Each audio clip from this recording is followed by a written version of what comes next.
Alright, so I wasn't going to talk about it, but everybody keeps sending me the video and keep tagging me in it and wanted to know my thoughts. So this vlog is going to be about the motorcyclist that was shot in Texas. Let's get into it.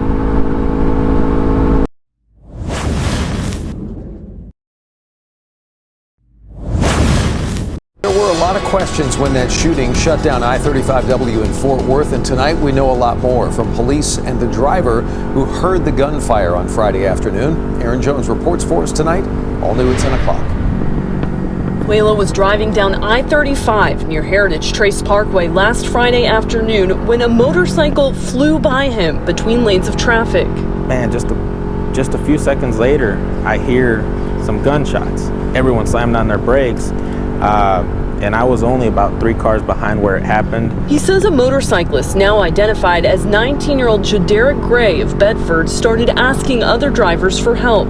He had a trauma kit on hand, so he got out of his car and attempted to treat his wounds. The guy was he's like in pain. Oh, it hurts, I need to breathe, you know. He says police and paramedics arrived about 3 minutes later. Gray was flown to a nearby hospital where he died. Through investigation, Fort Worth police have learned more about what led up to the incident. They say a driver attempted to change lanes without seeing Gray on his motorcycle.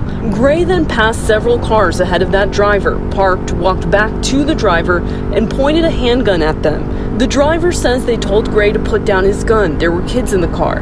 As Gray continued to approach, not listening, the driver fired several shots. There's no doubt that, you know, he parked his bike, got off of it, and went and approached, you know, the other vehicle. Now, who started it, I don't know. Who flashed the gun first, I don't know. But we know that, you know, ultimately it had a tragic outcome that could have been avoided. Valenzuela says he'll think about this every time he's on the road. Definitely puts a different, you know, perspective on road rage once you've witnessed something so traumatic like that. So now, with all that being said, and just to give you a quick recap, just in case you didn't watch the video. So the motorcyclist was going down the highway, regular highway like in any other city or state. This just happens to be in Texas. So he's going down the highway at a high rate of speed. He's lane splitting in and out of cars. And if you didn't know, lane splitting is when you ride down in between the lanes for you non-motorcycle people. It is legal in California. Most other states it's not legal in. I'm sure there's very few states that is legal. I do know California is one of them that it is legal, and Texas is one of them that it is not legal. So it's illegal in Texas, the lane split. It's illegal in Florida, the lane split. Although there's a debate of whether it saves lives, keeps drivers safe, filters traffic, all that stuff like that, whatever. So anyway, back to the story. So this dude was lane splitting down the highway at a high rate of speed, and from what the story says, let me suggest you here, from what the story says is that he was coming down, you know, lane splitting. Harley ride out here on the floor. He was coming down lane splitting, and I guess the SUV driver didn't see him because he was coming at a high rate of speed, cutting through cars. So I guess the driver almost clipped him or whatever. Money parked his bike further up the road, got off his bike, left the bike in the middle of traffic, so he blocked the lane so nobody could move. Got off his bike, walked back to the driver of the SUV with the strap out. Driving the SUV had shorties with him, had kids with him. So the driver of the SUV, you know, felt in fear of his life, backed out, clapped the driver. Clapped the rider of the motorcycle. Now, when you're out doing crazy stuff, and I feel like I ride on enough group rides with a lot of sport bikes to actually speak on this topic. When you're out on the highway and you're doing crazy stuff, these other drivers, they don't know what it is that you're about to do. You can't really gauge how fast you're coming at such a high rate of speed, especially if it's like an elderly person, somebody not paying attention, which, hey, they should be paying attention if they're driving, I get it. But when you're riding a motorcycle, your safety needs to be the #1 concern. You just can't expect for, oh, I'm gonna get around everybody, I can do what I want, they better not hit me. And that's where the problem comes in with a lot of motorcyclists. I'm gonna play devil's advocate on this video. A lot of times motorcyclists, we just feel like, oh, you should have seen me coming when we're out doing stupid shit. And in all honesty, that stupid shit is usually why you end up in a bag. In this case, that stupid shit ended up with a rider getting clapped out on the highway. You know what I'm saying? And it's over, you know. Condolences to the dead, rest in peace, you know. But that man or that woman that was in that SUV had their kids to protect.